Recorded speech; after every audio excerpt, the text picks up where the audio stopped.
Buenas tardes con todos. Muchísimas gracias por asistir a este conversatorio organizado por la Fundación Ecociencia y la Universidad San Francisco de Quito, en conmemoración del Día Mundial de los Humedales, declarado por la Convención Ramsar el 2 de febrero.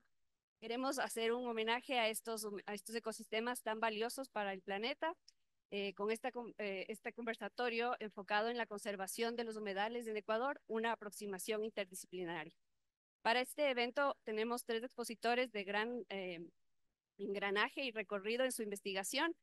Vamos a tener unas exposiciones de ellos que van a durar 20 minutos y luego tendremos 15 minutos para hacer preguntas del público. Los expositores que tenemos hoy día están Esteban Suárez, es investigador y docente y director del Instituto Biosfera de la Universidad San Francisco de Quito, es PhD en Ecología de Ecosistemas por la Universidad de Cornell y su investigación busca caracterizar la diversidad y funcionamiento de los ecosistemas de páramo en el Ecuador, su dinámica de carbono y los potenciales efectos del uso del suelo y el cambio climático sobre la integridad y salud de los ecosistemas. Esteban nos va a hablar sobre los humedales, la definición, las características, tipos, problemática e importancia. Tenemos a Esteban Suárez, doctor en ciencias biológicas, Esteban Terneos, doctor en ciencias biológicas, especializado en ecología acuática y gestión ambiental, asesor ambiental en planes de manejo participativos y salvaguardias ambientales para el gobierno y el sector privado, académico investigador en temas de ecología y conservación de cuerpos de agua en la Amazonía y Andes, autor y coautor de más de 40 publicaciones en revistas arbitradas nacional e internacionalmente, miembro activo de la UICN para la conservación de los ecosistemas acuáticos. Él nos va a hablar sobre las iniciativas para la conservación y el uso racional de los humedales en el Ecuador y la región. Y tenemos al doctor Hugo Echeverría, abogado y doctor en jurisprudencia por la Universidad Católica del Ecuador, profesor a tiempo parcial de la Universidad San Francisco, miembro de la Comisión Mundial de Derecho Ambiental de la Unión Internacional para la Conservación de la Naturaleza, copresidente del Grupo sobre Derechos de la Naturaleza de la Asociación Internacional de Derecho Constitucional y miembro del Instituto de Derecho Ambiental de la Asociación Iberoamericana de Derecho, Cultura y Ambiente. Él nos va a hablar sobre el marco jurídico para la conservación y el uso racional de los humedales. A continuación, por favor, Esteban. Esteban,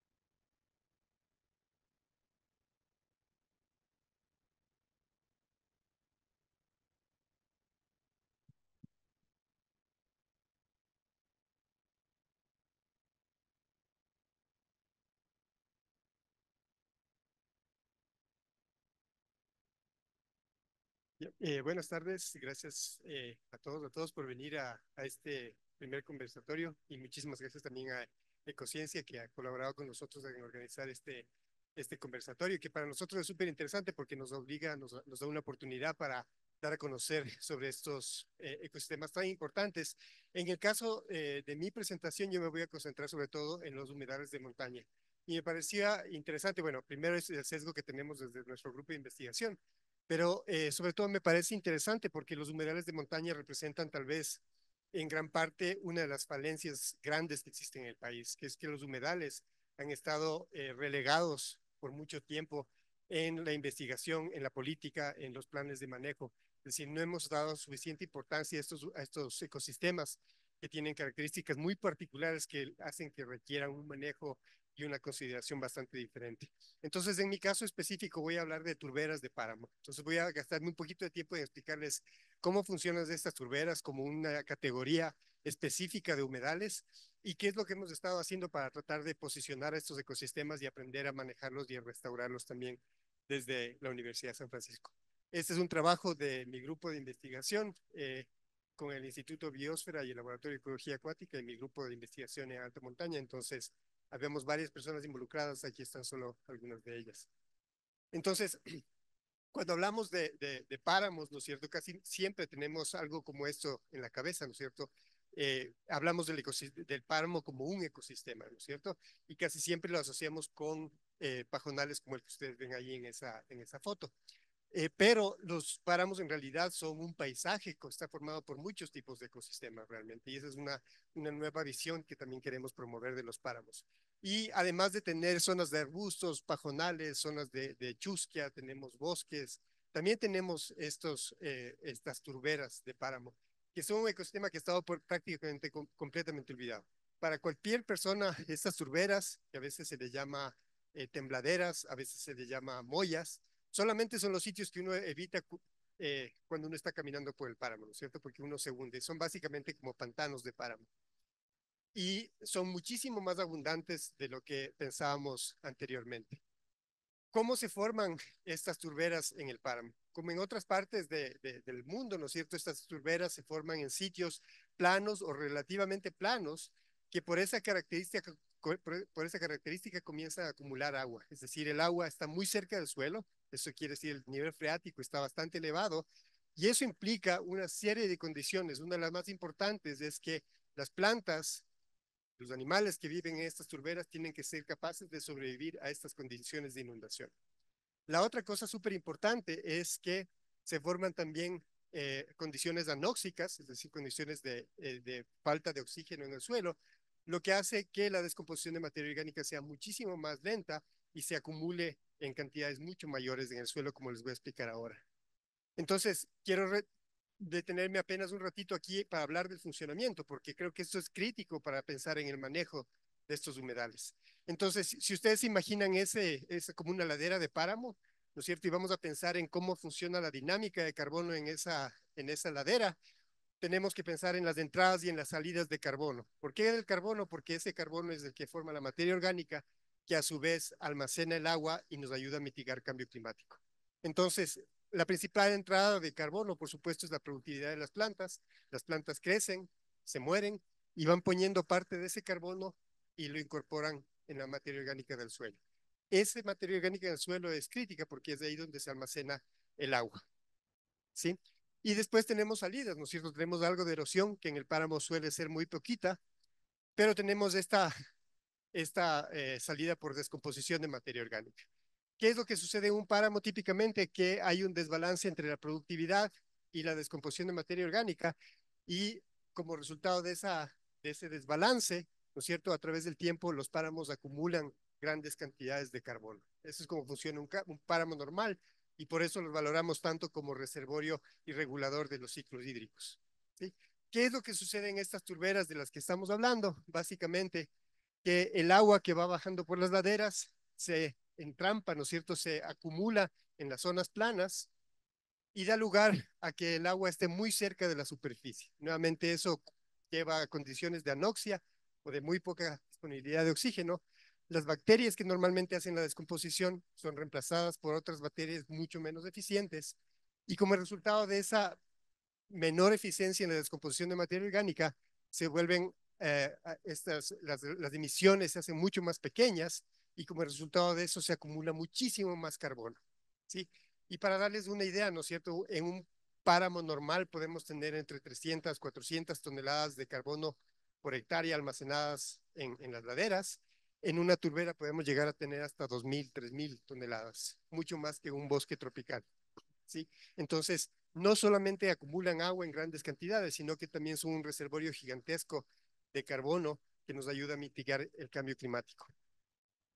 Ahora, esto solamente para mostrarles algo alguna de la información que tenemos justamente sobre la hidrología de estas turberas. Lo que ustedes están viendo ahí es el nivel freático. El valor de 0 marca la superficie del suelo, ¿sí? Y las líneas azules son el nivel freático en la turbera y la línea anaranjada es el nivel freático fuera de la turbera. Entonces, lo primero que ustedes ven es justamente la turbera a través de, en este caso, casi 9 años de monitoreo. El nivel de freático de la turbera se mantiene muy alto cerca de la superficie, incluso en las épocas secas. Entonces, tienen la capacidad de almacenar agua en cantidades muchísimo mayores que las laderas en el resto del páramo. Pero otra cosa que es interesante, este es el mismo gráfico, pero ahora solo para la turbera, es que ustedes pueden ver cómo la turbera también responde a las épocas secas. Entonces, en las épocas secas, cae el nivel freático, pero generalmente se recupera muy rápidamente y no baja tanto como en las laderas. Entonces, es un nivel freático mucho más alto y mucho más constante. Pero, si ustedes se fijan, ahí está el año 2024, nuestra sequía, ¿no es cierto? La sequía que nos causó tantos problemas en el país. Y lo que ustedes ven ahí es cuánto descendió el nivel freático incluso en las turberas. Entonces, yo oía noticias de que la sequía no fue tan drástica, es la sequía más drástica que hemos tenido, al menos en esta parte del país, al menos en los últimos 10 años. Y esto nos muestra también que a pesar de que las turberas son resilientes, con escenarios de cambio climático que nos lleven a los extremos que tuvimos el año pasado, las turberas también van a sufrir. Y esa foto les muestra cómo estaban algunos de nuestros sitios de estudio, con las almohadillas totalmente partidas y empezando ya a sufrir mortalidad por la sequía. Entonces, a pesar de que son resilientes, son también bastante sensibles. ¿Qué nos interesa acerca de estas turberas? La primera es que casi son desconocidas. Ese es uno de los mapas de turberas que se maneja a escala mundial, ¿no es cierto? Y ustedes ven ahí que para este mapa mundial de turberas, nuestro país prácticamente no tiene turberas. Apenas unas pocas en la Amazonía y algo en la costa. Pero si ustedes miran los Andes, los mapas comunes no muestran ni siquiera un pedazo de turberas. ¿Por qué es esto? Porque las turberas de páramo suelen ser relativamente pequeñas y por lo tanto difíciles de mapear. ¿Sí? Pero el páramo está lleno de estos ecosistemas. Entonces, a veces son turberas pequeñas como esta, que puede tener apenas un par de hectáreas, ¿no es cierto? O puede ser esta, como es en la caldera de Chalupas, ¿no es cierto? Y en los alrededores del Quindaña, donde ustedes tienen este sistema de turberas que tiene casi 7,000 hectáreas. No es que todos son turberas, pero es un sistema de turberas que puede tener varios miles de hectáreas. Entonces, son muchísimo más grandes y muchísimo más frecuentes en el paisaje de lo que antes pensábamos, ¿sí? Y algo de lo que hemos estado haciendo es desarrollar mapas con técnicas especiales de mapeo para tratar de cuantificar realmente y entender qué tan frecuentes son y qué tan extensas son las turberas. Estos son los paisajes, ahí ustedes tienen el volcán Antizana, el volcán Cotopaxi, la zona de Cayambe Coca, ¿no es cierto? Hicimos un primer ensayo de mapeo en esta zona y más o menos en este sitio calculamos que hay cerca del 23%, el 23% del área del páramo está cubierta por turberas. Entonces, casi una cuarta parte del paisaje del páramo está formado por este tipo de humedales. Y en nuestros mapas oficiales ni siquiera aparece, ¿sí? Entonces, además de eso, hemos identificado diferentes tipos de humedales, es decir, en el páramo no todas las turberas son iguales, entonces hay algunas que están dominadas por plantas de almohadilla, otras por ciperáceas, otras por más especies de gramíneas y musgos, entonces hay una heterogeneidad también en términos de vegetación, que sobre todo responde a diferencias en la altitud. Entonces, mientras más alto estás en la montaña, generalmente se vuelven más comunes las turberas de almohadillas, mientras estás más bajo, tienden a ser reemplazadas por ciperáceas y por gramíneas, pero también hay diferencias importantes en el nivel freático, ¿no es cierto? Entonces, mientras más alto y constante es el nivel freático, generalmente las turberas están dominadas por ciperáceas. Entonces, estamos comenzando a entender, ¿no es cierto?, los patrones de distribución, la abundancia de las turberas y qué tipos de vegetación también tenemos en los diferentes ecosistemas. Lo otro que estamos tratando de hacer es hacer cuantificaciones de carbono, porque es, como les decía antes, es súper obvio ahora que por la profundidad de estas turberas y por la concentración de carbono son un reservorio súper importante de este elemento, ¿no es cierto? Entonces hacemos varias campañas de campo. Ustedes pueden ver ahí el tamaño de nuestro barreno. En algunos casos hemos llegado a turberas de 11 metros de profundidad, ¿sí? Y pues, ahí también pueden ver, entonces es más o menos para describir el proceso que utilizamos para hacer las cuantificaciones de carbono, ¿sí? Y lo que quería concentrarme es un poquito en este gráfico, en donde ustedes ven toneladas de carbono por hectárea en el eje y diferentes tipos de vegetación, ¿sí? Y si se dan cuenta, ¿no es cierto? Aquí están, este sería un páramo en laderas, ¿sí? Y estas de acá son las turberas. Son nuestras turberas están almacenando cerca de 2,000 toneladas de carbono por hectárea. Esto es un bosque tropical, ¿sí? 300, 400 toneladas. Entonces, yo no estoy diciendo con esto que no hay que conservar bosques tropicales, pero lo que estoy diciendo es que las turberas de páramo, por ser un ecosistema relativamente constreñido, relativamente pequeño en términos de superficie, en escala de país, se vuelve súper estratégico por la cantidad gigantesca de carbono que almacena.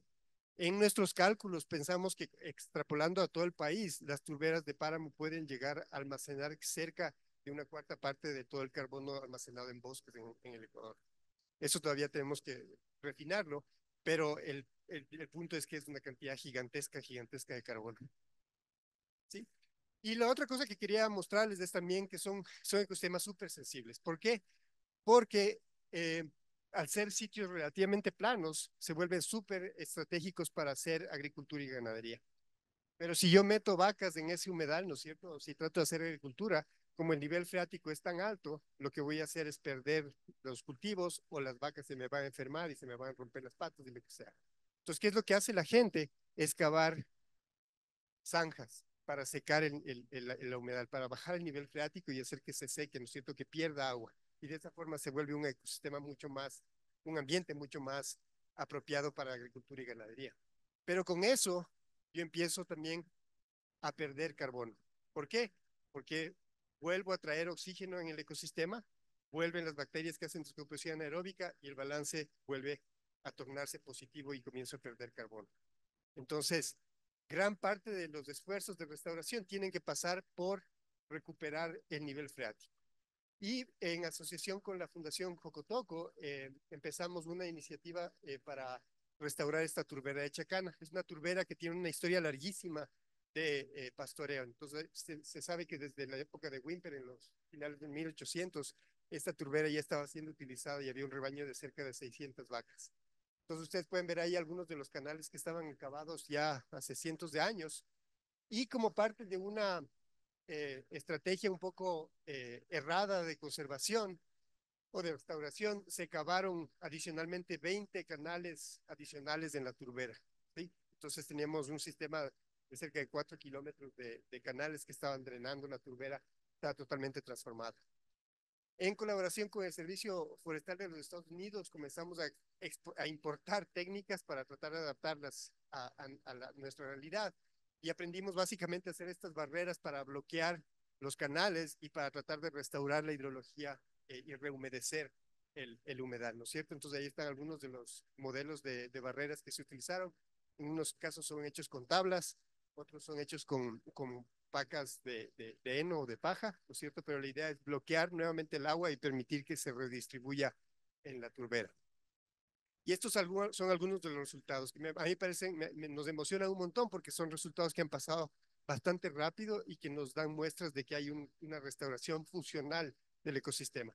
Entonces lo que ustedes ven arriba es la precipitación, el gráfico de abajo es el nivel freático. Nuevamente el nivel de cero es la superficie del suelo, ¿sí? Y lo que ustedes ven aquí es cuando se hizo la restauración acá, el nivel freático era súper variable.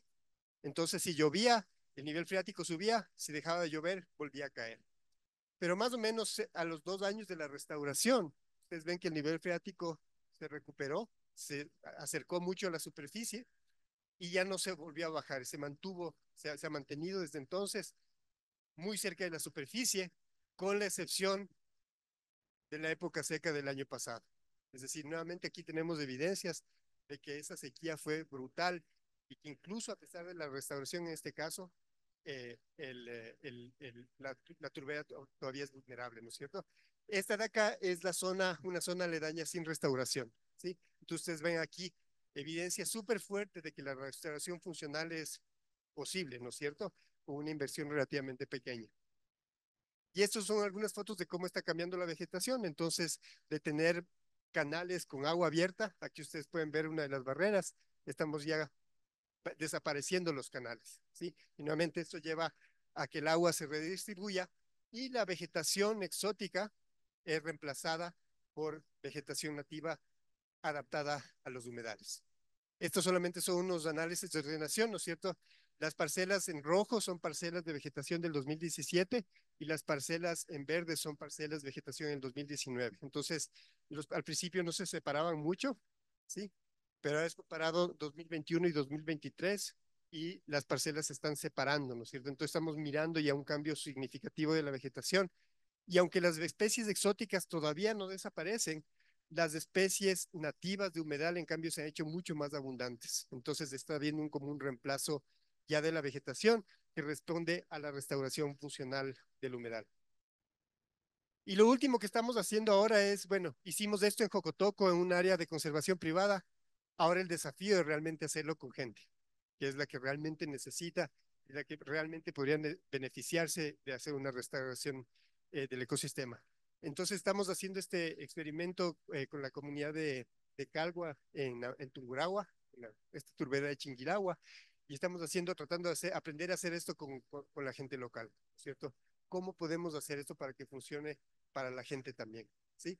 Entonces aquí hay ahí es un pequeño video de cómo estamos construyendo las barreras con la gente, ¿sí? Y además de eso, ellos están involucrados en todo el sistema de monitoreo, ¿sí? Y estamos tratando entonces, estas son mediciones tomadas por gente de la comunidad de nivel freático, ¿no es cierto?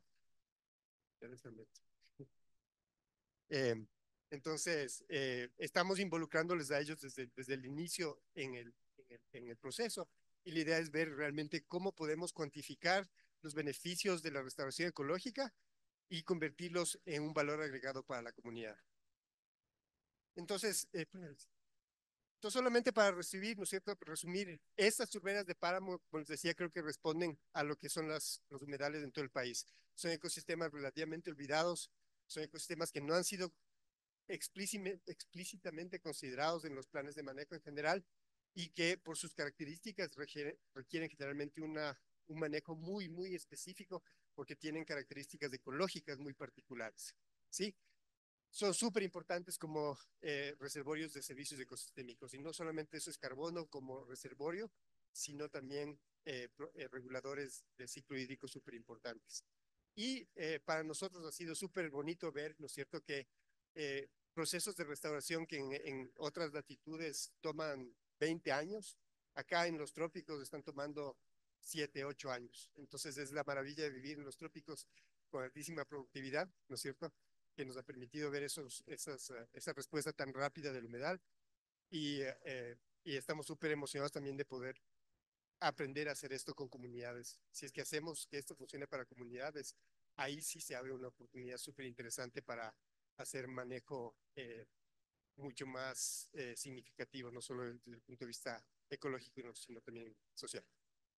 Gracias.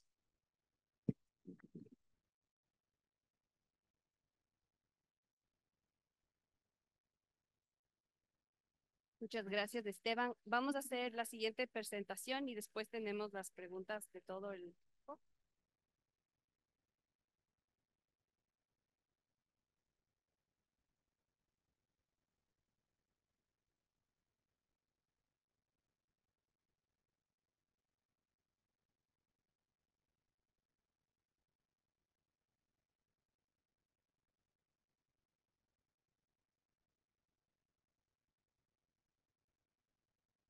A continuación tenemos la presentación de Esteban Terneus con el tema ¿cuáles son los esfuerzos de Ecociencia para promover la conservación de los humedales en Ecuador y la región amazónica?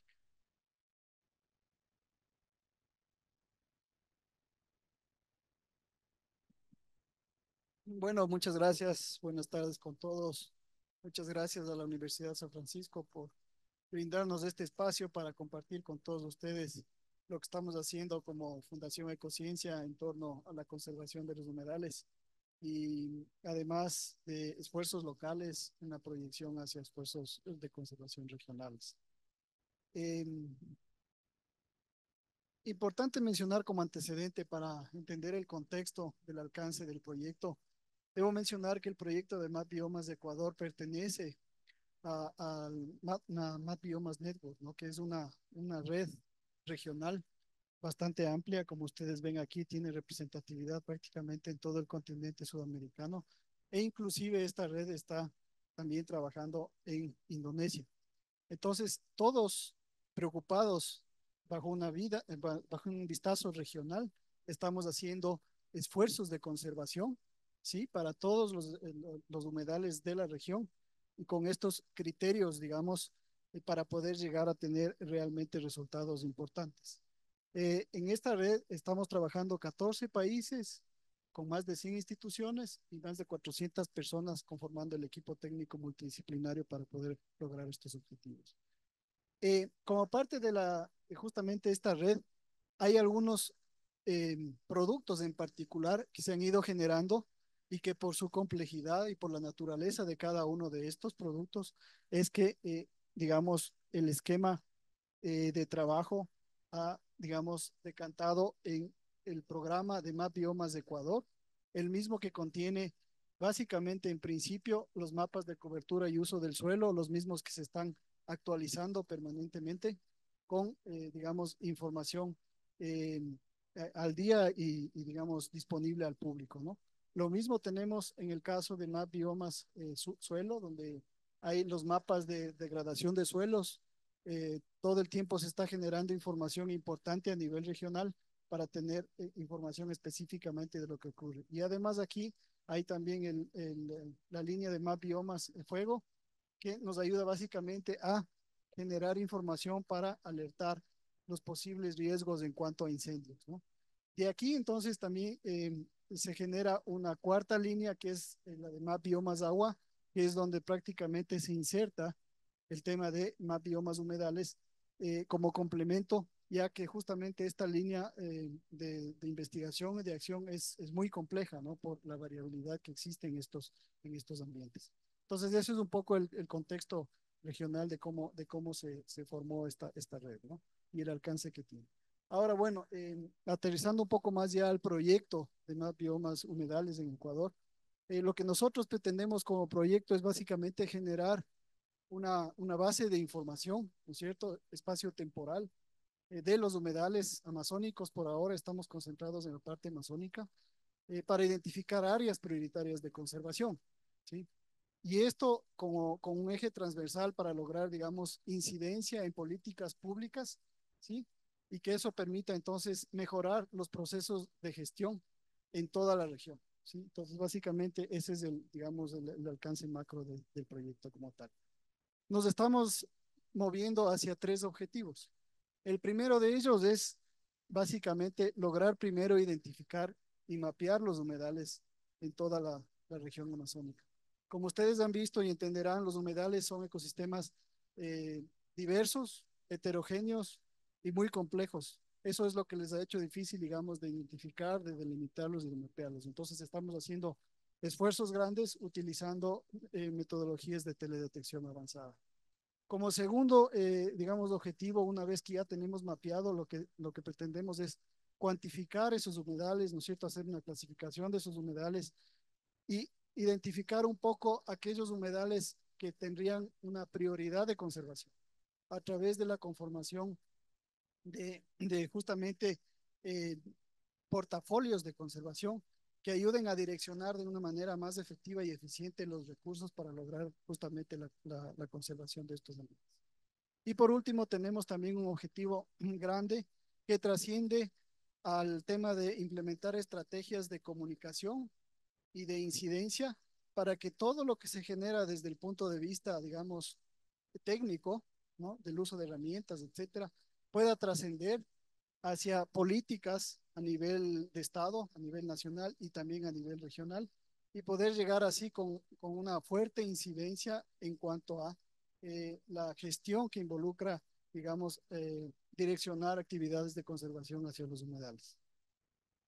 Como les había mencionado, este es un proyecto que tiene un alcance regional. Ahí ustedes pueden ver el mapa justamente que conlleva, digamos, en la línea roja el límite raíz, que es justamente la red amazónica de información socioambiental georreferenciada, la cual conforma 9 países en la región, ¿no? Tenemos Guyana Francesa, tenemos Surinam, Guyana, Venezuela, Colombia, Ecuador, Perú, Bolivia y por supuesto Brasil, quien a cierto punto es el que lidera, digamos, la iniciativa por la gran representatividad que tiene la región. Entonces, aquí es importante indicar que los 9 países que conforman esta región, esta zona raíz, trabajan bajo las mismas metodologías y bajo los mismos principios de gestión de conservación, justamente para estar alineados y lograr un impacto de la conservación de los humedales a nivel regional.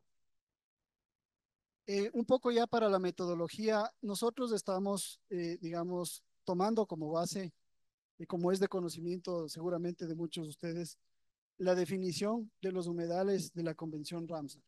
¿Por qué la Convención Ramsar? Porque la Convención Ramsar obviamente es una convención internacional, ¿no es cierto?, que se dedica específicamente a hacer gestión de conservación de los humedales en particular. Eso es algo que hay que resaltar porque muchas veces no existen figuras específicas para la conservación de estos ambientes. Entonces, nosotros como grupo tenemos que partir de esta definición conceptual para luego decantar en una definición operativa. La definición operativa significa cómo llevar ese margen, ¿no es cierto?, del concepto de lo que es un humedal hacia la generación de herramientas que nos permitan al final decantar en un mapa y de generación de herramientas en general para poder ya hacer gestión en la conservación de los humedales. Entonces, en este caso podemos ver que como insumos estamos básicamente trabajando con imágenes de radar, también imágenes satelitales de alto espectro, ¿no es cierto? Básicamente estamos trabajando con las bandas L y las bandas P, que son las que nos han permitido, digamos, detectar de mejor manera los humedales, sobre todo aquellas zonas de inundación que se encuentran bajo el dosel de los árboles en los bosques, ¿no? Eso tal vez ha sido el mayor reto y lo más complicado de detectar, y eso nos ha obligado hasta cierto punto, digamos, a destinar grandes esfuerzos en el modelo y en el proceso de mapeo para poder detectarlos. Un poco para esquematizar aquí el flujograma de mapeo, como ustedes pueden ver, hay una serie de procesos bastante complejos, bastante largos cada uno de ellos, ¿no es cierto?, que, que prácticamente están conformados por un ingreso de información, ¿no es cierto?, de datos. Luego esta información eh, tiene que sufrir un proceso de transformación en el sentido de estandarizar. Tomen en cuenta que cada país tiene sus realidades propias, ¿no es cierto?, sus particularidades, y todo eso tiene que a la final estar traducido en un lenguaje común que pueda ser interpretado dentro del modelo.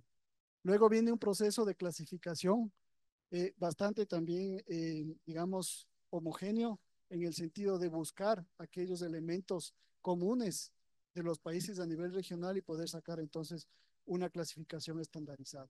Luego hay un proceso de postclasificación donde básicamente se hace, digamos, una limpieza, ¿no es cierto?, un barrido de aquellos elementos, digamos, que podrían estar generando cierto tipo de ruido y demás, y poder entonces sacar un mejor modelo aproximado. Y finalmente, como productos, entonces pensamos obtener ya los mapas integrando todas estas variables y elementos y condiciones, ¿no? Simplemente para resumir un poco lo anterior, tal vez, bueno, aquí se me ha quedado puntuado solo en uno, son estos 5 aspectos fundamentales que explicábamos en lo anterior, es decir, trabajamos con mosaicos Landsat y enmascaramiento de nubes, sobre todo hay ciertas regiones en las partes altas que las nubes muchas veces dificultan un poco la detección. Análisis de mezcla espectral y apoyo de otros productos, como por ejemplo un FAB-DEM, la Satelital 1, a los PALSA, como herramientas de detección, digamos, bastante avanzadas. Extracción de propiedades de datos de referencia global para la generación de un mapa armonizado. Esto es muy importante porque como estamos hablando de una iniciativa regional, tenemos que armonizar el mapa. ¿Por qué armonizar el mapa? Porque, claro, el rato que estamos juntando mucha información de los distintos países, esa información muchas veces en principio se vuelve muy heterogénea, entonces hay que armonizar eso, ¿no? Y como producto de la armonización, claro, se da un proceso de generación de muestras y balanceo para justamente a través de, digamos, pruebas de precisión que arroje el modelo, digamos, un cierto nivel de confianza, ¿no es cierto?, de lo que estamos detectando. Entonces, estas pruebas o estos cálculos de precisión nos llevan hasta cierto punto a validar el proceso de modelo. Y al final, entonces, hay una aplicación de un clasificador Random Forest que nos permite hacer ciertas correcciones, ¿no es cierto?, en el tiempo y dependiendo también de cuáles sean las variantes que vamos encontrando durante el proceso. Finalmente, entonces, qué resultados tenemos hasta el momento? Básicamente lo que hemos logrado hacer por ahora es justamente este mapa armonizado. ¿En qué consiste? En básicamente tratar de identificar, hemos identificado 9 clases que digamos después de un proceso, ¿no es cierto?, de homogenización, de estandarización, como les he comentado, hemos logrado justamente definir que existen estas 9 clases comunes, digamos, ¿no es cierto?, en los países de la región. Y eso nos va a permitir entonces generar una leyenda donde podamos identificar de manera aquí conceptual a qué se refiere cada una de estas clases, ¿no es cierto? Que básicamente están representando los tipos de vegetación o las variaciones del tipo de vegetación que podría tener cada una de estas clases. Y estos tipos de vegetación obviamente son vegetación que están asociadas o que son características de los humedales como tal, es decir, que pueden sobrevivir a estas condiciones de variación de agua, de humedad, ¿no? Como primer ensayo, digamos, tenemos a nivel de una clasificación regional. Este sería un primer acercamiento a un mapa regional, ¿no es cierto? Donde ustedes pueden ver prácticamente todo el sector oscuro, ¿no es cierto? En negro, son zonas que no son humedales, ¿no es cierto? El resto hay variaciones, ¿no es cierto?, de colores que responden a esta clasificación de los distintos tipos de variación que pueden existir en los humedales, ¿no es cierto? Nosotros tenemos aguas abiertas, tenemos bosques que se inundan parcialmente, temporalmente, a veces hay zonas que se inundan prácticamente todo el tiempo en el año y demás. Entonces eso hace que haya esta variabilidad y que nos permita, digamos, identificar en un mapa dónde están esas variabilidades en función de las clases identificadas. Si ustedes pueden ver aquí, en la parte justamente de la región andina, ¿no es cierto? De los países andinos, nosotros estamos notando que por ahora el mapa está subestimando la presencia de los humedales justamente en la vertiente de agua que se da hacia el oriente, en las partes altas, ¿no es cierto? Estamos hablando de las zonas sobre los 2.600 metros altitudinales, más o menos hasta las zonas de páramo, 4.500 metros por ahí, ¿no? Entonces, esto nos está llevando por ahora a hacer pruebas y ensayos adicionales de incorporación de algunas otras variables que nos permitan tener una mejor resolución de la presencia de los humedales en esta zona. Y quizás tenga que ver con lo que tú decías, Esteban, que en el caso de las turberas, por ejemplo, que no son de fácil detección, ¿no es cierto? Y la representatividad, sobre todo en nuestro país, como es un país pequeño relativamente al resto, podría complicar un poco más esa detección. Entonces estamos haciendo unas pruebas. Esta, por ejemplo, es un ejemplo de la incorporación de ciertas variables o elementos locales que estamos haciendo nosotros a nivel país. Y básicamente uno de los elementos que estamos utilizando es lo generado por el mapa de ecosistemas del Ecuador, donde básicamente lo que hemos hecho es seleccionar aquellos grupos de ecosistemas que están más asociados o que son afines a los cuerpos de agua, ¿no es cierto? Y que nos pueden ayudar, digamos, con insumos adicionales para poder ir detectando la presencia aquí de los humedales en la zona alta, ¿no? Pero como les digo, estamos todavía en esta fase de prueba, estamos ya casi tratando de llegar justamente a definir ya un mapa regional de humedales. Esta es una primera versión ya con algunos, digamos, resultados preliminares. Como podemos ver aquí, ¿no? Están detectados de acuerdo a este ensayo al menos más de 144 millones de hectáreas, ¿no es cierto?, de humedales en toda la cuenca amazónica, ¿sí? Tomando en cuenta las 9 clases que les he comentado anteriormente. Y aquí, como vemos, la tendencia es de dominancia, digamos, en relación a toda la representatividad de clases, es la del bosque inundado, ¿no es cierto? Y luego tenemos también otros digamos, porcentajes representativos de los tipos de clases que van, por ejemplo, justamente los arbustos inundables, también tienen una gran representatividad, ¿sí? Lo que sí vemos aquí es que la parte de los glaciares, ¿no es cierto? Y la parte, digamos, de las zonas inundadas de los pajonales de arriba, en la parte alta, seguramente está de pronto un poco, digamos, no está subestimado, ¿no? Entonces, ahí estamos incorporando algunos otros elementos, como lo que les he mencionado, para ver si ajustamos mejor esa aproximación, sobre todo a las zonas altas andinas de la región como tal, ¿no? Componente de incidencia, como les había dicho, es muy importante. ¿Qué es lo que tenemos por ahora? Hemos hecho ya 2 talleres nacionales, el uno para justamente identificar aquellos elementos que nos ayuden a mapear, ¿no es cierto?, los criterios de mapeo, generar estos mapas. También hemos ido por el lado de la definición de estrategias de incidencia, porque eso es algo que tenemos que ser a la par. La estrategia de incidencia es un eje transversal definitivamente y para eso tenemos que tener resultados. En la parte también hemos hecho un análisis del marco legal de los humedales para saber cómo está. Esto nos va a contar con más detalle eh, Hugo, tenemos ya generado un policy brief sobre el marco legal, qué es lo que pasa a nivel de política pública, ¿no es cierto? Y cómo está la parte de los humedales representada en la ley. Para eso también estamos haciendo unos acercamientos puntuales a través de la Asamblea Nacional para poder incorporar estos elementos y darle más fuerza, digamos, a la ley al tema legal. En la parte de Estrategia Nacional de Incidencia, tenemos ya un plan de incidencia para nosotros, ¿no es cierto?, como país y demás, que es lo que estamos ahorita socializando a nivel regional para poder, digamos, alinearnos a la gran iniciativa regional con todos los países. La estrategia de comunicación está dada por tres acciones. La primera de ellas es la acción educativa, que es prácticamente, este ambiente es una de esas las que responden, digamos, a esta iniciativa, donde pretendemos crear conciencia de la importancia de los humedales, qué son los humedales, por qué la importancia de conservarlos, etcétera, ¿no es cierto?, cómo funcionan.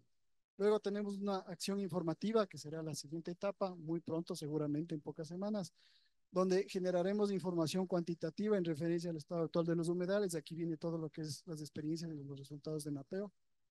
Y luego entonces esta acción de incidencia que, como les había dicho, es un eje transversal y abarca muchas de las acciones de los dos elementos anteriores, y donde prácticamente lo que queremos es fortalecer la legislación para mejorar la gestión pública de los humedales, de la conservación de los humedales comunitarios. Simplemente para terminar, estos desafíos, retos y oportunidades, creemos que lograr conciencia sobre la sociedad civil en referencia a la importancia de conservar los humedales es fundamental. Muchas veces no conocemos qué es un humedal, peor aún vamos a tener idea de la importancia de conservarlos, ¿no es cierto? Entonces hay que hacer un esfuerzo bastante fuerte, en eso nos encontramos. Incorporar en la legislación elementos que permitan justamente fortalecer, ¿no es cierto?, los humedales dentro de la ley. Ustedes saben, si es que no llegamos a un marco legal, difícilmente se podrá generar, digamos, política pública y acciones de gestión eficientes, ¿no? También tenemos que conseguir el empoderamiento de la temática por parte de los actores locales, eso es clave, ¿no es cierto? Los actores locales me refiero a la gente de las comunidades que viven en la zona de los humedales, incluso los gobiernos locales, ¿no es cierto?, que tienen esa capacidad, digamos, de hacer gestión con los recursos y demás, o deberían por lo menos tener. Entonces, poder darles esas luces para que puedan hacer una acción efectiva en temas de conservación, ¿no?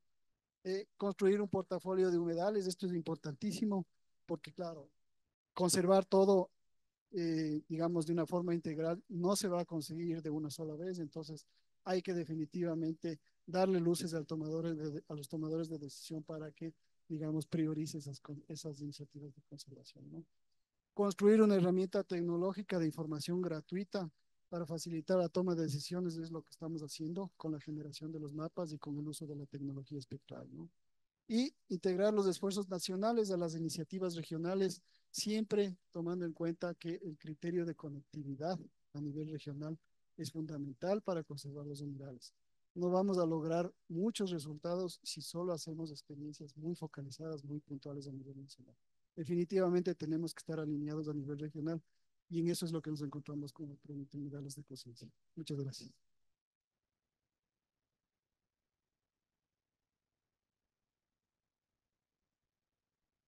Muchas gracias, Esteban. Ahora vamos a tener la presentación del doctor Hugo Echeverría para continuar luego con las preguntas a los tres panelistas.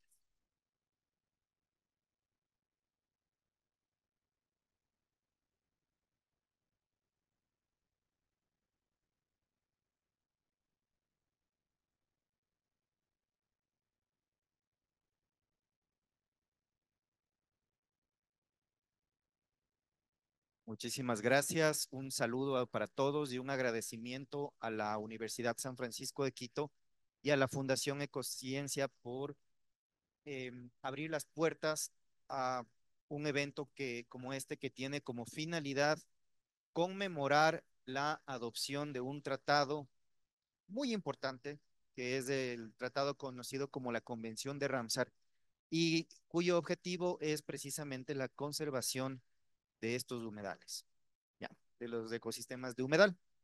Este evento se organiza se organiza en todo el mundo eventos conmemorativos, y este está registrado en la página web de la Secretaría de la Convención como un evento oficial. Así es que estamos conmemorando la adopción de este tratado que, como vamos a ver más adelante, se ha constituido en la columna vertebral del régimen jurídico internacional del agua, ya no únicamente de los humedales, sino desde una perspectiva más amplia del agua. En estos 20 minutos quiero ofrecerles una primera aproximación jurídica porque mi tema tiene una visión jurídica. Este es un evento de carácter interdisciplinario. Vamos a ver qué dice la Constitución sobre este tema. Luego vamos a pasar a explorar un poco el contenido de la Convención de Ramsar y finalmente vamos a ver qué pasa con qué dice la ley del Ecuador al respecto y cómo podemos mejorar ese contenido legal. En primer lugar, yo quiero comentarles que el tema de los humedales en el mundo jurídico es un tema relativamente nuevo. Sí, hay temas como los de vida silvestre, por ejemplo, otros de patrimonio natural, que son muy conocidos, son antiguos si se quiere. Este de los humedales es nuevo y tiene que ver con la adhesión por parte del Ecuador a la Convención de Ramsar, ese es el nombre común de este tratado, en los años 90, ¿sí? Entonces, para darles un ejemplo, la Convención CITES, que tiene que ver con flora y fauna silvestre, pues forma parte del ordenamiento jurídico del Ecuador desde 1975 y la Convención de Patrimonios Mundiales desde el 1972. Entonces, la Convención de Ramsar llega bastante tarde, digámoslo así, y por ende es un tema nuevo. En segundo lugar, el tratado, esta Convención de Ramsar, junto con el de biodiversidad, son quizá los mejores ejemplos jurídicos de cuál es el papel, cuál es el rol del derecho internacional ambiental. A veces nosotros pensamos que los tratados, pues, no pesan mucho en la práctica jurídica, pero la verdad es que sí. Ya vamos a ver cuál es el impacto directo que ha tenido este tratado en la construcción del régimen jurídico sobre los humedales en nuestro país. Y en tercer lugar, aquí viene un tema muy importante. Efectivamente, Esteban Ternós se ha referido al trabajo que está haciendo Ecociencia diagnosticando el ámbito jurídico de los humedales. Y uno de los temas que surgió como fortaleza del Ecuador, comparativamente hablando con los demás países que forman parte de la cuenca amazónica, es que el tema de los humedales en nuestro país tiene base jurídica constitucional.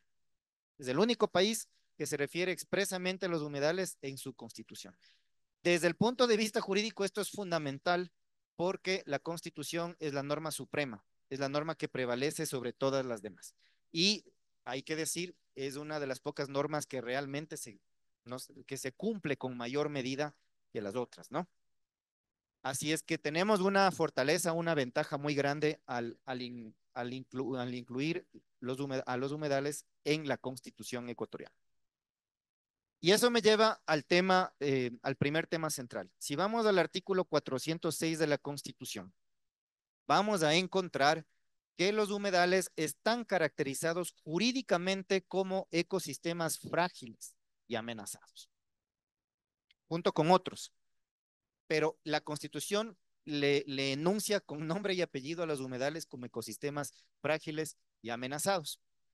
El Código del Ambiente, que es la ley aplicable a esta materia, nos define a lo que significa un ecosistema frágil y amenazado como aquel que es muy susceptible. Esta es una terminología de la ley, que son ecosistemas muy susceptibles a cualquier intervención antrópica.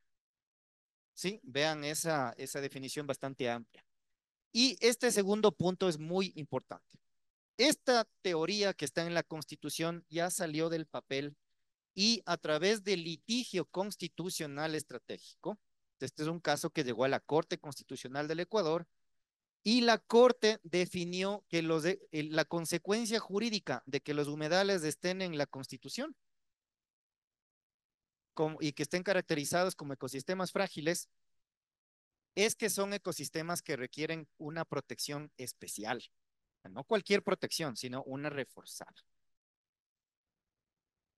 ¿Qué pasó en este caso? Voy a hacer un paréntesis aquí.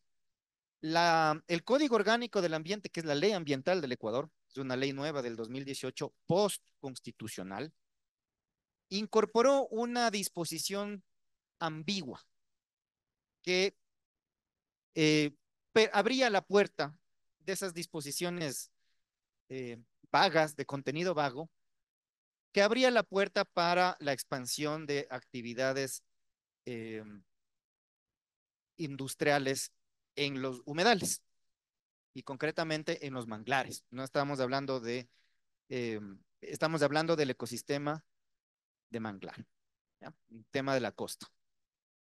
Entonces estaba redactada esa disposición en la ley ambiental, no en la ley de pesca ni en la de acuicultura, sino en la ley ambiental, de tal manera que permitía una interpretación en cualquier sentido. Entonces, eso es lo que llegó a la Corte. La Corte tuvo que discutir si es que la forma como estaba redactada esa disposición realmente protegía o no protegía al manglar. Y la Corte concluyó que esa disposición era inconstitucional porque estaba escrita de tal forma que permitía hacer cualquier cosa en este ecosistema. Y por cuanto era un ecosistema frágil y amenazado, había que protegerle en alto grado. ¿Saben lo que hizo la Corte? Expulsó esa disposición del ordenamiento jurídico. Ya no rige más. Entonces, y lo que dijo es que en el ecosistema de manglar, lo único que se puede hacer es actividad local no destructiva. Nada más. Ya no puede haber expansión de actividades agroindustriales. Ni siquiera se puede construir carreteras, sino únicamente infraestructura pública que sirva a la comunidad que vive de este ecosistema. Un estándar muy exigente, ¿por qué? Porque para la Corte el hecho de que estos ecosistemas estén caracterizados como frágiles y amenazados exige una protección adicional a la normal.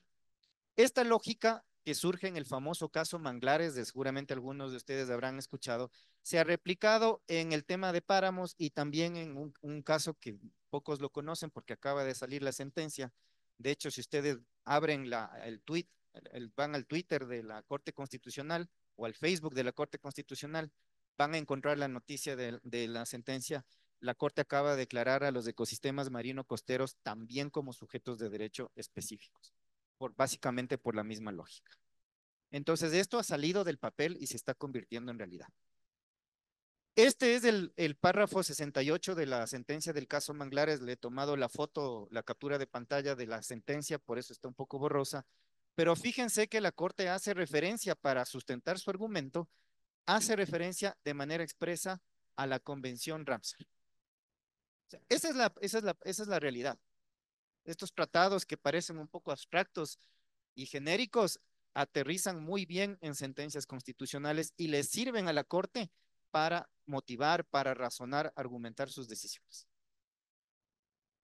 Y vean lo que dice la Corte. El valor ecológico, cultural y económico que tiene el hecho de conservar estos ecosistemas es mucho más alto que el aprovechamiento que puedan generar sus tierras o su madera. ¿Sí? Bueno, entonces con este antecedente constitucional vamos un poquito a mencionar, porque esto es el tratado, es el invitado especial en esta conversación. La Convención de Ramsar fue adoptada en 1971, el nombre lo lleva por la ciudad iraní, donde se reunieron para tomar esta decisión. Y el Ecuador se adhirió a este tratado 20 años más tarde. Es un tratado pionero. De hecho, los autores la caracterizan como el más antiguo de los que actualmente conocemos como tratados de la conservación. ¿Sí? Y es un tratado que hoy le podríamos llamar ecocéntrico, porque quienes impulsaron, quienes estuvieron detrás de este tratado eran científicos, eran biólogos que estaban preocupados por cómo los ecosistemas de humedal estaban deteriorándose y estaba desapareciendo el hábitat, sobre todo de aves migratorias. Esa fue la razón de ser del tratado, la original. Este es un punto que pocos conocen sobre Ramsar, los orígenes de Ramsar, ¿no? Pero este tratado ha tenido una particularidad que los juristas lo toman en cuenta. Se está adaptando a las nuevas circunstancias. Entonces nació como un tratado preocupado por las aves, porque las aves tengan un hábitat para migrar. ¿sí? Pero luego, ahora el enfoque se ha trasladado hacia aspectos más antropocéntricos, como por ejemplo el papel de los humedales en la mitigación y en la adaptación al cambio climático. Y ahora último, y de hecho el eslogan, el lema del Día Internacional de los Humedales 2025 es los humedales y el futuro, o sea, la equidad intergeneracional. Entonces ahora, francamente, francamente el tema de la Comisión de Ramsar gira en torno al cuidado del agua, el agua para consumo humano, por ejemplo, ¿no? El agua de Quito, pues se capta precisamente de un complejo lacustre que está designado como sitio Ramsar en el Ecuador. Lo mismo el agua de Ambato. Entonces, es un tratado que, a pesar de ser antiguo, pues se ha adaptado muy bien a las circunstancias actuales.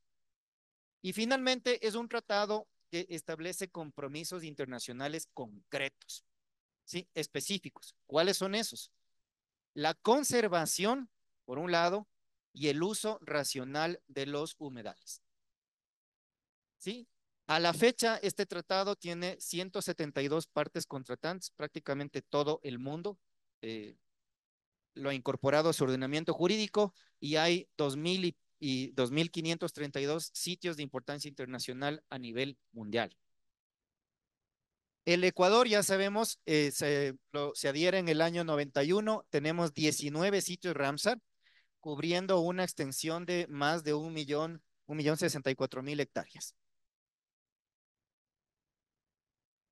Entonces, esa es el primer compromiso que exige este tratado internacional. Designar humedales de importancia internacional, ¿sí? Que en el Ecuador son 19. Y eso de la determinación de la importancia internacional responde básicamente a criterios biológicos. Entonces, ahí tienen el primer compromiso. Si el país se adhiere a este tratado, tiene que hacer un esfuerzo por identificar estos humedales que son de importancia internacional y designarlos como tal. Y estos humedales entran a formar parte de una lista de sitios de importancia internacional. El segundo, el segundo compromiso, que es menos conocido, pero jurídicamente más, no diría importante, pero de peso, digámoslo así, es el uso racional de los humedales. Porque, ojo, estamos hablando de 1.000.000 de hectáreas que están protegidas como sitios Ramsar en el país, pero y el resto de territorio que también tiene humedal, ¿qué pasa con eso? Ahí viene el concepto de uso racional de los humedales. He tomado también la captura de pantalla de la página web de la convención porque básicamente el uso racional se refiere al uso sostenible de los humedales y de sus servicios. ¿Sí? Vean, el lenguaje es antiguo incluso, ¿no? No se habla de uso sostenible, porque acuérdense que este tratado fue adoptado en los años 70 y el concepto de uso o la frase de uso sustentable pues vino ya recién en los 80 y 90.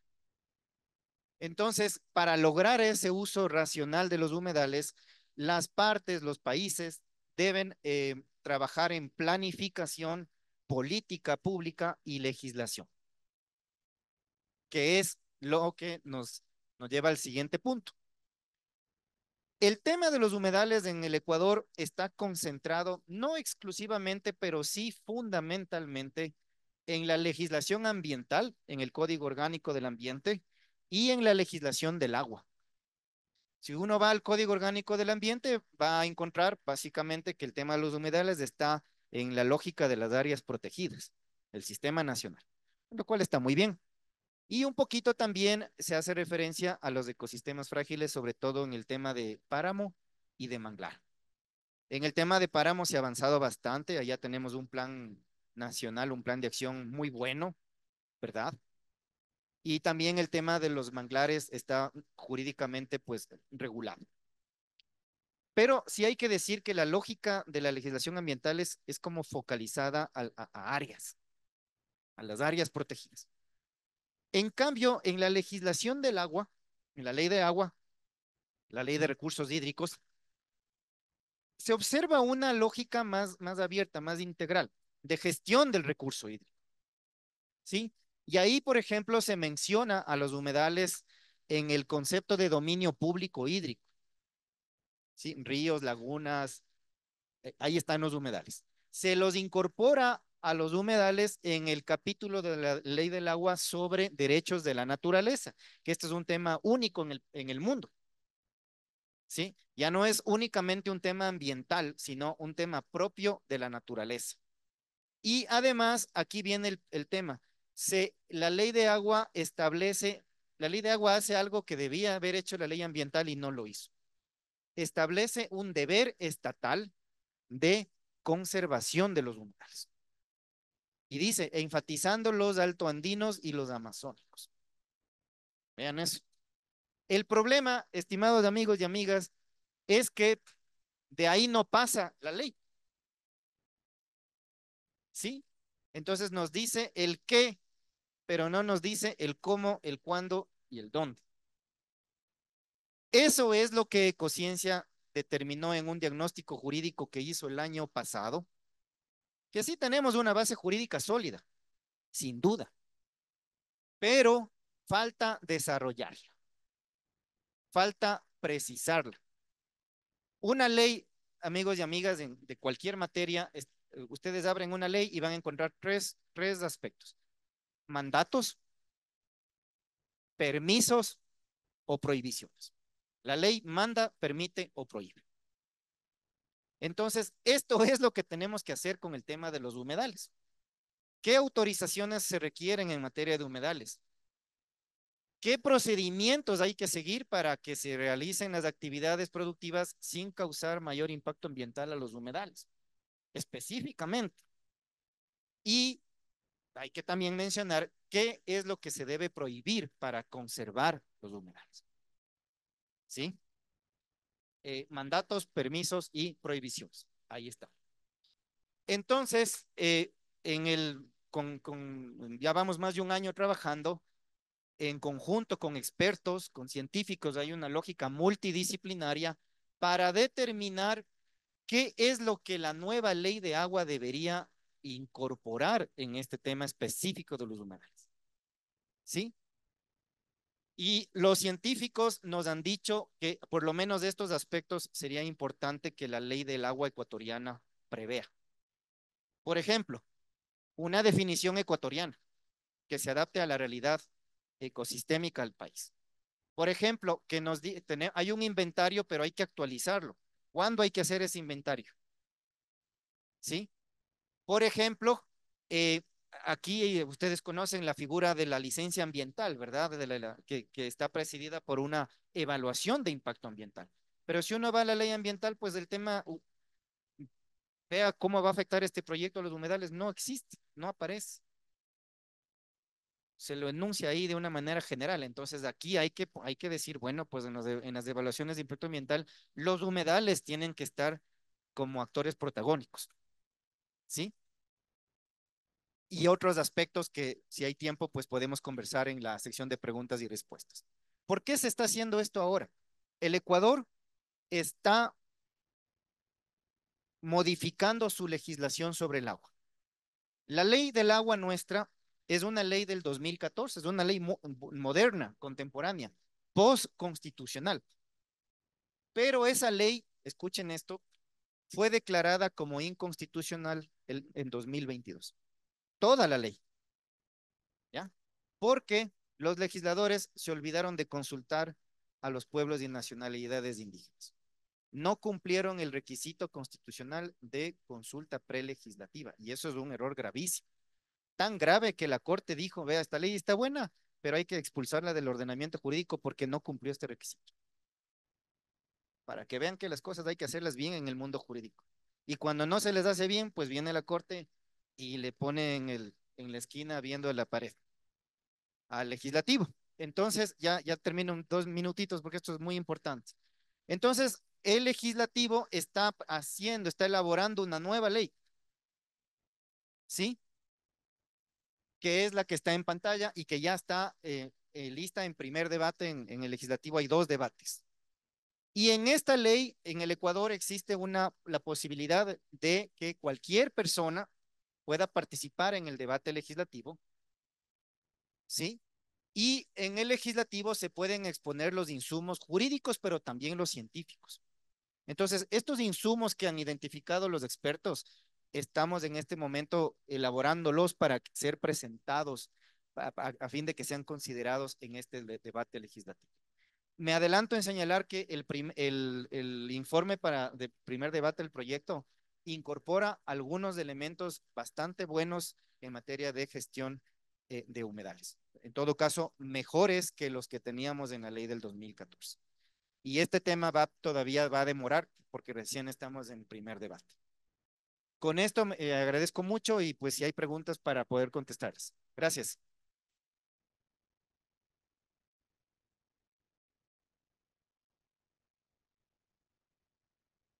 Muchísimas gracias. No, vamos.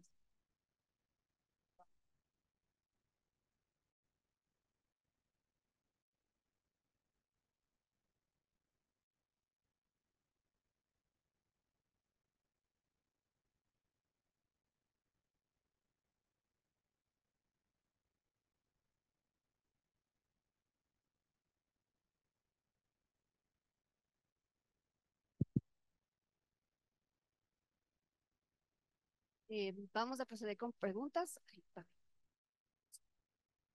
Por favor, para el panelista o si es general, ¿de dónde vienes o de dónde, cómo te llamas? Bueno, muchísimas gracias por estas exposiciones tan ilustradoras, a veces bastante positivas también, porque a veces uno piensa que en el Ecuador no pasan cosas buenas, solo malas. Yo soy Rosana Manosalvas, soy hago ecología política del agua y ahora trabajo en ecociencia. Mi pregunta es para Esteban. Cuando decías tú el tema este de las especies no nativas en las turberas, me confundiste un poquito. Pensé que nos paramos, bueno, sí sé que estaban habitados desde la colonia y metieron vacas, cerdos, ganado, pero entendía que casi, o te referías, bueno, ahí te explican, Esteban, querido, muchas gracias. Bueno, sí. Lo que pasa es que esta turbera específicamente, o sea, es cierto que especies invasivas no son tan comunes en los páramos, pero en sitios sobre pastoreados como estas turberas que han sido drenadas y han sido pastoreadas, transformadas en potreras básicamente por cientos de años, ahí sí están especies bien establecidas, especies exóticas, sobre todo de potrero, ¿no? Entonces, es básicamente pastos que se utilizan para potreros, estaban ahí en la turbera, ¿no? Y se pueden mantener porque sigues pastoreándolos, ¿no? Entonces, no se expanden al resto del paisaje, pero mientras mantengas esas condiciones de sequía, ¿no es cierto?, por bajar el nivel freático y mantengas el pastoreo, creas condiciones que permiten que esas especies exóticas se queden ahí establecidas, ¿no? Y ese es uno de los retos, ¿no? La restauración ha logrado restaurar el nivel freático, con lo cual están regresando las especies nativas, pero todavía no hemos visto que logren desplazarles por completo a las exóticas, ¿no? Y eso vamos a ver con el tiempo que pasa, ¿no? Pero sí, están allí porque las condiciones de sobrepastoreo y de sequía se mantenían en la turbera, ¿no? Muchas gracias, Esteban. ¿Tenemos otra pregunta? Buenas tardes con todos. Permítanme agradecerles sinceramente porque esto es muy ilustrativo y más aún viendo aquí muchísima juventud que puede ir tomando la posta. Yo represento a un grupo de las iniciativas de conservación voluntaria donde anteriormente fui el presidente. Pero lamentablemente se ha ido viendo en el proceso el abandono de las iniciativas de conservación voluntaria que tienen mucho éxito en el país y que han colaborado. Dentro de la Corporación Nacional de Bosques tenemos como 70,000 hectáreas en los distintos pisos climáticos, pero lamentablemente somos marginados de estos eventos. ¿Por qué? Porque muchos compañeros viven en el campo. Y en el caso específico de los páramos, la dinámica es distinta. Qué maravilloso es escucharles a ustedes. Qué excelente formación profesional. Cuadros magníficos. Pero en los páramos nadie conoce de estos estudios, de estas investigaciones. Ustedes más que nadie saben cuántos libros y textos existen, pero en territorio, en la práctica, se ve abandonado, donde el campesino avanza con la frontera agrícola, frontera ganadera, porque lamentablemente el proyecto Sociobosque nos confundió más. Un pequeño incentivo por conservación, pero que no cumple. Antiguamente los bosques eran la caja de ahorro de los campesinos. Llegaba Navidad, la escuela, entonces cogía 2, 3, 4 árboles para vender la madera y con eso sus gastos familiares. Os ruego a ustedes, a los tres señores panelistas, que de todo corazón les felicito, ¿qué podrían indicar desde la práctica para sensibilizar, comprometer y apoyar a este grupo que está ausente en esta sala, como son los habitantes de los páramos? Más aún debo expresar que desde las iniciativas de conservación voluntaria, en el caso personal con mi familia, 40 años andamos conservando una reserva que se llama Sabia Esperanza, donde gracias a la gestión se ha encontrado más de 52 especies endémicas. Además, según la Universidad Técnica del Norte, genera 10.600.000.000 de metros cúbicos de agua, secuestra 137.000 toneladas de carbón. Pero ¿de qué sirve toda esa gestión si en el caso personal de mi familia a nadie le interesa seguir conservando? Entonces os ruego que la respuesta de ustedes va a ser muy positiva. ¿Para qué? Para que continúen con éxito las iniciativas de conservación voluntaria en el Ecuador. Muchas gracias. Muchas gracias a su intervención y la pregunta tan delicada para el tema. No sé si quieres empezar, Esteban. Sí, bueno, muchas gracias. Totalmente válida su inquietud y su preocupación. Eh, Justamente por eso es que nosotros como el proyecto Humedales de Conciencia, si usted recuerda en uno de los objetivos, el tercer objetivo que hablaba sobre las estrategias de comunicación e incidencia, está contemplado justamente eso, ¿cierto? Llegar a todos los estratos de la sociedad civil, digamos. Obviamente eso ahorita, en los actuales momentos, está planteado como una construcción, un proceso de construcción de la estrategia como tal. Eso se va a ir dando en el camino. Y justamente, como yo les decía también, lo importante de esto para llegar a lo que usted dice, ¿no es cierto?, a las comunidades locales, etcétera, a la sociedad civil, nosotros tenemos que visibilizar desde el punto de vista de la conceptualización qué es un humedal, ¿no es cierto?, para qué sirve. Y obviamente para eso tenemos que hacer campañas, ¿no es cierto?, de difusión, de socialización e inclusive insertar componentes de educación ambiental, porque nosotros somos conscientes de que inclusive a nivel de formación básica, los muchachos, los niños ahora ya tienen que ir absorbiendo estos conocimientos, ¿no es cierto?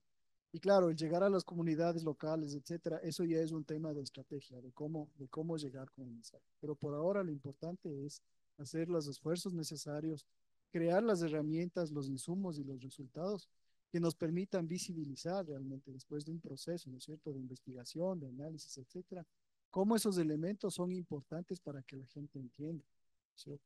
¿Por qué están los humedales presentes? ¿Qué funciones cumplen y cómo les beneficia? De ahí entonces ellos van de manera automática a crear conciencia de por qué es importante que ellos como actores locales hagan gestiones en sus territorios para su conservación. Pero definitivamente está contemplado eso dentro de las etapas del... Coincido con que el tema de la educación ambiental es fundamental y es muy potente cuando llega a todos los rincones del país. Yo me quiero referir a dos casos puntuales que fueron promovidos desde la base local. El caso del río Akepi, hay protagonistas del caso en esta sala, que la Corte la declaró como sujetos de derechos para organizar la forma en que estaba siendo distribuida el caudal ecológico. Los accionantes de ese caso eran las personas de una comunidad que estaban seriamente afectadas por la reducción en el caudal ecológico del río. ¿Sí? Entonces, no fue la motivación para ir a la corte fue de base de la gente. Y hay un caso que se me fue el nombre en este momento, un caso importantísimo que también está en la corte de un páramo de Loja. Y este caso me encanta porque los accionantes son igual personas que viven en el páramo, pero tienen la particularidad de ser personas de la tercera edad. ¿Sí? En el caso del río Kepi eran jóvenes. En el caso de este páramo, que se me fue el nombre, un caso famosísimo, eh, son personas de la tercera edad que están ahí molestas y preocupadas y dicen, yo he vivido aquí en este páramo toda mi vida y ahora me quieren quitar. Y fueron a la corte y el caso está en examen en este momento. La importancia de la educación ambiental cuando llega a donde tiene que llegar.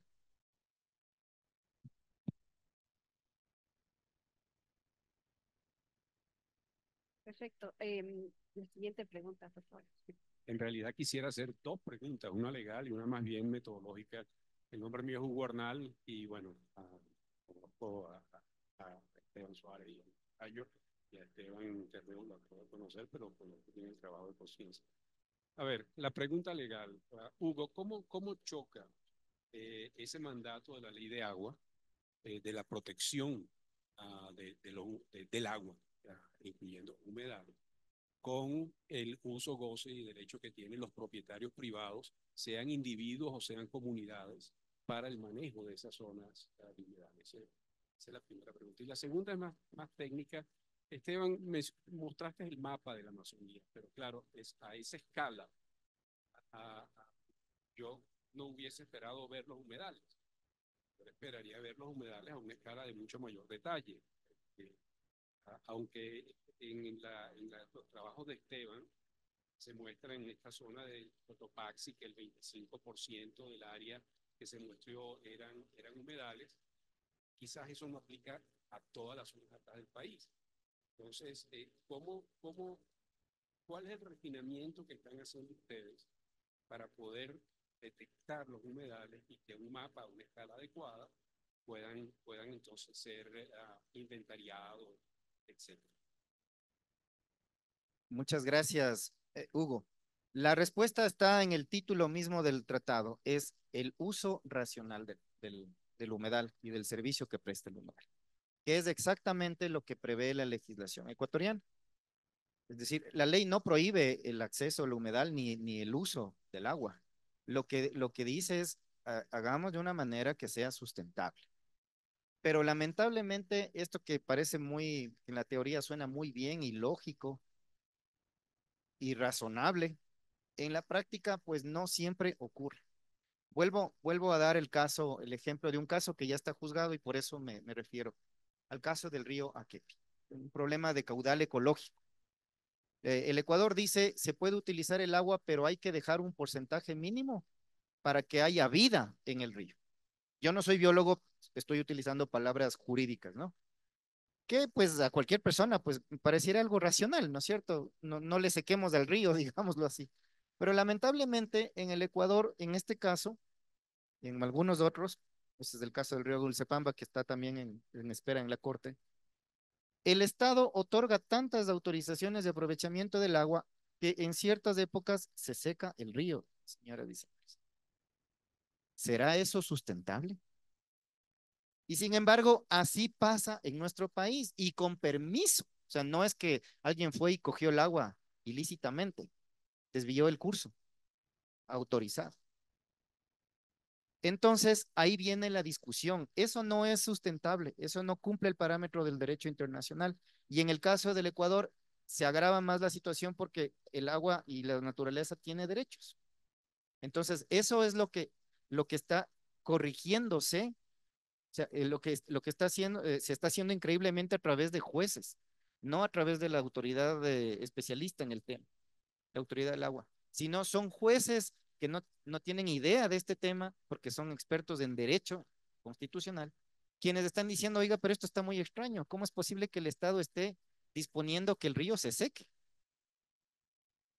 Entonces, y ahí solo añado un puntito. ¿Saben por qué la Corte está resolviendo en la manera que está resolviendo, cuidando el recurso hídrico? Porque han ido científicos, expertos en la materia, incluyendo Daniela, a decirle a la Corte, oiga, esto no tiene ninguna técnica, o sea, no responde a ninguna ciencia. Y los jueces del Ecuador, ventajosamente, porque no siempre es el caso en los jueces del mundo, han han escuchado a los científicos y han tomado decisiones basadas en la ciencia. Eso es en resumen, ¿no? Eso se sintetiza el concepto de uso racional. Con respecto a la segunda pregunta, Hugo, como había mencionado, nosotros estamos utilizando técnicas bastante avanzadas de mapeo, ¿no es cierto?, de resolución espectral, bastante, digamos, precisas. Nosotros estamos trabajando con un mosaico de cartas de píxeles de alta resolución de hasta 30 metros. Obviamente lo que está presentado acá es una panorámica general, ¿no es cierto?, de cómo se verían los humedales a una escala súper gruesa. Fíjate lo que es visibilizar ahorita la cuenca amazónica en su magnitud, pero nosotros podemos llegar a un nivel de detalle en base a las herramientas cartográficas de ahora, tranquilamente para tener específicamente sitios de acercamiento por esta resolución de los 30 metros, bastante, con un bastante nivel de detalle, ¿no es cierto? Si fuera el caso. Entonces, nos permite esta herramienta llegar a tener resoluciones o visualizaciones mucho más precisas y más detalladas, así de manera general. Perfecto, muchas gracias. Siguiente pregunta. Gracias, soy Luis Fernando Jara. Felicitaciones a los expositores y los expositores. Y tengo dos preguntas para Esteban Suárez, técnicas. Una es referida a los contenidos de carbono en los humedales de páramo, zonas altas. Mencionaste que tienen gran cantidad y la comparaste con contenidos de carbono en bosques. Quisiera saber el dato que diste, qué profundidad de las turbinas es esa cifra, porque en bosques usualmente el carbono que se menciona en bosques es de biomasa viva, no de suelos. No tiene casi suelo. La segunda pregunta es, ya mencionaste que están restaurando algunas turberas en páramos. No sé si ya han definido o han podido estimar las tasas de restauración de carbono en esas turberas para saber en cuánto tiempo, apuntar en cuánto tiempo van a estar relativamente bien restauradas. Gracias. Gracias por la pregunta. A ver, en términos de en las turberas lo que estamos haciendo es cuantificar el contenido total de carbono, ¿no? Y como tú bien dices, el carbono almacenado en las turberas está en el suelo, no en la vegetación. En la vegetación es una cantidad muy pequeñita. La vegetación cumple con su rol de aportar carbono y de proteger el suelo, pero en términos de almacenamiento es muy bajito. Nuestras turberas en el páramo tienen como en promedio, depende un poquito de la zona, ¿no? Pero en la zona, sobre todo de suelos volcánicos, tienen más o menos un promedio de 4 metros de profundidad, pero con una variación bien grande, ¿no? Entonces tenemos turberas de 12 metros, de 8 metros de profundidad, no son para nada raras en el páramo, ¿no? Entonces lo que hacemos es cuantificar la cantidad total de carbono considerando toda la profundidad de la turbera. Y en términos de la restauración, en términos de carbono, esa es una historia un poquito más compleja, ¿no es cierto? Porque lo que sucede con una turbera es que cuando está en buen estado de conservación, en realidad está emitiendo carbono en forma de metano, ¿no? Y poco en forma de CO2 en términos normales, ¿no? Y cuando se la disturba, comienza a botar mucho más CO2 que metano. Pero el metano es mucho más fuerte como gas de efecto invernadero, ¿no? Entonces, la historia de restaurar la función de acumulación de carbono es algo que estamos estudiando ahorita realmente. Sabemos que una turbera disturbada, ¿no es cierto?, emite muchísimo más metano, entonces se convierte en una fuente más grande de carbono, pero todavía no sabemos qué tan rápido se restaura esa capacidad. Lo que sí estamos ahorita seguros es que la restauración al restaurar los niveles altos freáticos, ¿no es cierto? Vuelve a crear condiciones anóxicas, ¿no? Y entonces eso significa que al menos reducimos la pérdida de carbono adicional que se produce en una turbera disturbada, ¿no? Pero sobre todo porque no existe mucha información de base, ¿no es cierto? Todavía no entendemos bien el efecto específico de la restauración en restaurar la dinámica de carbono. Eso es algo que todavía estamos investigando. Muchas gracias, Esteban. ¿Otra pregunta? Muy buenas tardes, felicitarles por el evento de divulgación científica que diría yo, muy interesante. Tenía dos preguntas puntuales relacionadas al mapa. Una de ellas es justamente, no me quedó claro si el mapa que se está haciendo o se hizo de manera regional incluye solamente el tema de los humedales amazónicos, y si es así, ¿en qué rango de altura? Ese por un lado. Y por otro lado, si pensamos un poquito a nivel urbano y de ciudades, ¿son las lagunas o los cuerpos de agua que hay en las ciudades también considerados humedales? Menciono esto porque en una partecita que vi de la diapositiva de Ramsar menciona de que están protegidos humedales silvestres, por así decirlo, y los artificiales. Entonces, mi pregunta es un poquito a nivel urbano, ¿existen estos humedales? ¿Son considerados los que hay en parques y jardines también? Esas dos, por favor. Gracias. Sí, encantado. Muchas gracias por la pregunta. Empezando por la segunda, sí, todos los humedales que incluso son artificiales creados por el hombre, sean estos reservorios o incluso los que están ligados al sistema productivo, como son cultivo de camarones, de peces, etcétera, están contemplados como humedales, incluso los urbanos, efectivamente. Y por otro lado, en cuanto a lo del mapa, básicamente estamos nosotros trabajando ahorita en la vertiente amazónica, ¿no? En la gran cuenca amazónica. Y es desde la divisoria de aguas de la parte más alta del páramo hacia la zona más baja de la Amazonía, ¿no es cierto? Incluso llegando casi a la Amazonía, la parte baja del Brasil. Yo solamente para aprovechar la pregunta quería añadir una cosa porque en todo el Valle Interandino estaba cubierto de humedales, de turberas, ¿no es cierto? Como las que hay ahora en la laguna del Colter, algunas cosas así. Y Quito seguramente era una enorme humedal, ¿no es cierto? Entonces eso también es una cosa súper interesante o sea, parte de la reconstrucción de nuestra ciudad a futuro debería ser también pensar en restaurar estos ecosistemas que ya no existen, ¿no? La Laguna de la Carolina, el Parque Bicentenario no debería ser una pista de aviación ahora, sino que debería ser un humedal restaurado, ¿no? Y hay varias oportunidades en la ciudad así que seguramente todavía no estamos aprovechando como deberíamos, ¿no? Pero la zona interandina estaba llena de humedales que posiblemente son uno de los ecosistemas casi extintos que tenemos ahora. ¿Tenemos más preguntas? Por favor. Buenas tardes a todos. Primeramente, felicitaciones a la universidad por hacer este tipo de eventos. Soy Adrián Soria de la ONG Cumbres Blancas de Ecuador y yo les quería preguntar, a mí me gustó mucho toda la información que se ha dado aquí. Por ahí me uno a la inquietud de Marcelo, que hizo la primera pregunta, es cuánta gente fuera de la comunidad científica maneja el tema de humedales, maneja el tema que hemos estado hablando ahora, y el por qué es porque hay muchos problemas sociales alrededor de los humedales, específicamente en la zona de Quimsacocha. Hay una lucha muy grande que no está visibilizada, y que bien que haya esta legislación tan buena, pero como siempre en papel, y cualquiera usa el papel como mejor le gusta. Desde ustedes como científicos, como abogados que manejan el tema ambiental, ¿cómo le ven desde el lado de la educación formal, no desde la educación ambiental? Porque la educación ambiental, yo trabajo en proyectos de educación formal. La educación ambiental es muy difícil de llegar a los colegios porque hay que seguir un montón de pasos en el Ministerio de Educación, hacer un curso bueno, que está bien eso, pero ¿cómo le ven ustedes al currículum nacional de educación? A la larga, la gente que estudia ecología, que estudia legislación ambiental, debe ser menos del 1% de Ecuador, pero todos pasamos por educación pública, especialmente.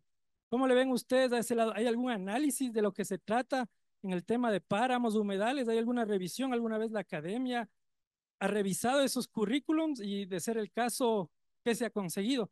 Porque lo que cada vez pasa es que hay menos horas de biología en las instituciones, y por más que hablemos aquí, todo eso la gente de la ciudad no sabe.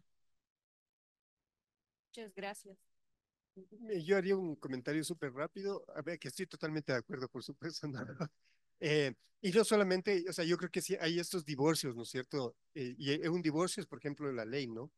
Que la ley parece ser adecuada en muchos sentidos, pero cuánto de esa ley se aplica en nuestras áreas protegidas, por ejemplo, es casi nulo, ¿no? Entonces, hay estos divorcios entre la ley y el manejo, hay un divorcio enorme entre la academia y los tomadores de decisión, y un divorcio más grande todavía entre todo lo que es justamente el sector académico o de manejo y las comunidades que viven en los sitios, ¿no? Entonces, yo no tengo una receta para solucionar eso, ¿no? Pero sí creo que en la medida en la que comencemos a hacer, por ejemplo, bueno, esfuerzos pequeños como son esos esfuerzos también de ir a trabajar con las comunidades, ¿no es cierto? Y de hacer esto, de tratar de hacer conservación con ellos, o tratar de acercarnos a estos diferentes sectores en ambientes como este o en otros espacios, son yo creo, la avenida para poco a poco ir resolviendo estos desencuentros, ¿no? Pero esa es una tarea súper grande porque ni la academia, ni el sector de legislación, ni los tomadores de decisión tienen la formación integral para abordar todos estos ejes, ¿no? Entonces, cómo crear esos puentes sí es una tarea pendiente, ¿no? Pero en la medida en la que al menos estemos conscientes del problema, creo que poco a poco lo vamos a ir mitigando, ¿no? Pero totalmente de acuerdo que hay todavía muchísima distancia entre lo que hacemos, ¿no? Sí, yo creo que cuando se habla de una modificación curricular en función de la educación formal, es un tema complejo, no es fácil, pero yo creo que sí es posible hacerlo siempre y cuando el Estado asuma como política de Estado la importancia de los humedales. Y de ahí entonces el esfuerzo que nosotros estamos haciendo en que como eje transversal, el tratar de insertar un marco legal fuerte, robusto, que permita llegar justamente a una política de Estado, nos permitiría entonces de ahí sí incidir en los otros niveles. Uno de estos justamente la educación a nivel curricular. Pero entonces el reto ahorita es justamente hacer fuerza hacia una adecuada política para poder ahí sí como segundo paso incidir ya en cuestiones curriculares, hablando específicamente de la educación formal. Solo añadiría una visión optimista de este asunto. Es verdad, mire, el tema de la aplicación de la ley en materia ambiental es complicadísimo, es duro y requiere de mucho tiempo. Se ha mencionado un caso puntual que pasa en el austro del Ecuador, pero ese mismo caso puede ser visto o sea, o desde un punto de vista pesimista o desde uno optimista. Sin duda alguna hay mucha gente que está preocupada por ese caso. Es un caso que ha trascendido el austro y se le conoce a nivel nacional y está peleándose, está litigándose. Entonces, eso hace 20 años ni hablar, ¿no? No estaba en el mapa, ahora sí está. Cuando la norma se aplica, se le aplica bien, cambia el escenario y ahora tenemos una gran ventaja. Yo he pasado 24 años en esto, en temas penales, en temas civiles, administrativos, con bemoles. Pero ahora hay un escenario nuevo desde hace unos 10 años en todas las materias, no solo en esta ambiental, en la que si usted va con un buen argumento respaldado por la ciencia, en este caso en materia ambiental, créame que los jueces le escuchan. Y es el escenario constitucional, que al final de cuentas está terminando de árbitro de todos los problemas que pasan en el Ecuador, desde los más pequeños hasta los más graves. Y bueno, eso se perfila como en los próximos años, lustros o décadas, como el único escenario en el que se puede discutir con argumento, ¿no? Y gana el argumento. Muchísimas gracias. ¿Alguien más una pregunta, comentario?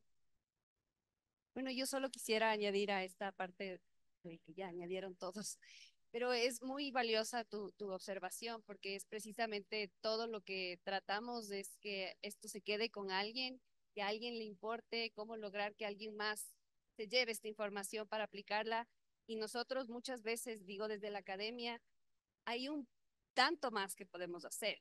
Y hay que cumplir una serie de cosas. Como mencionaba Esteban, o sea, no todo el mundo tiene todas las habilidades para hacer y a veces es súper desmoralizante porque uno dice, no me alcanza el tiempo, no tengo los recursos, no hay más gente interesada, ¿cómo hago? Pero lo único que queda es lo que tú puedes hacer desde tu proyecto y desde el lado de, yo voy a hacer mi publicación, mi investigación científica, pero voy a trabajar con la gente para transformar esa información a algo que realmente les sirva, porque me voy a encontrar quizás con algunas personas que tienen su corazón en el páramo y que no necesitas que les enseñes nada, y otras personas que te van a decir siempre como, eso está de que le cuentes al resto, porque es interesante eso que cuentas, nadie sabe.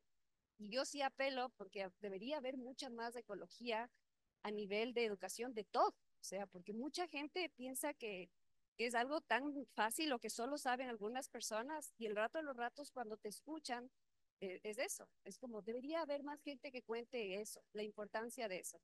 Y es como, siempre se está contando, lo que pasa es que no, uno no tiene el tiempo para estar haciendo los TikToks que llegan a la gente, pero lo único que queda es hacer desde nuestra trinchera algo para que se tenga un réplica o alguna cosa, ¿no?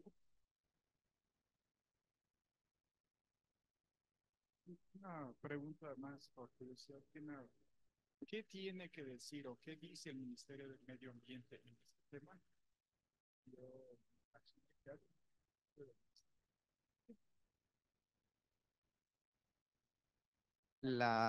Gracias, muy buena pregunta porque hemos hablado del marco normativo y con su pregunta nos lleva al tema del marco institucional. La ley necesita a alguien que la aplique.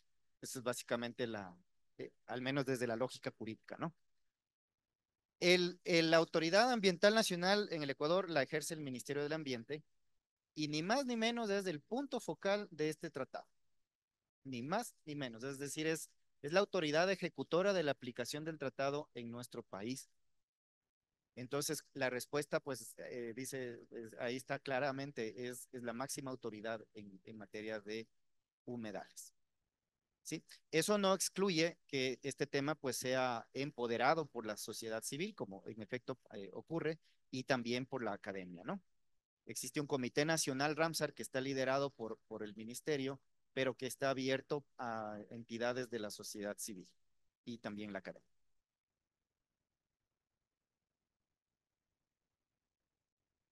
Tal vez solamente para reformar también un poco la respuesta que di, porque me estaba acordando de lo que tú decías, y sobre todas estas faltas de coordinación que tenemos, ¿no? Pero sí, lo de los ríos en el Ecuador, creo que es un ejemplo súper interesante de ese nivel de interacción, ¿no? O sea, este es como un grupo de colectivos de la sociedad civil que plantean un juicio y le ganan y le obligan al Estado, ¿no es cierto? En este caso al gobierno, a la municipalidad, le obligan a tomar cartas en el asunto, ¿no? Entonces, no es necesariamente la forma ideal, ¿no? Pero ha sido una estrategia interesante, ¿no es cierto? De cómo una interacción entre la sociedad civil desde la base, desde las necesidades, de los criterios más, o sea, desde los intereses más básicos de la sociedad, han logrado torcerle el brazo a una municipalidad, ¿no? Y, y crea eso todo un espectro súper diferente para pensar en el futuro del ambiente de la ciudad, ¿no? Entonces, estoy pensando que esa es otra forma de fomentar esas interacciones, ¿no? Tal vez no es la ideal, pero es una súper interesante. Listo, muchísimas gracias a todos por sus preguntas y su interés y a los panelistas por su aporte y su conocimiento.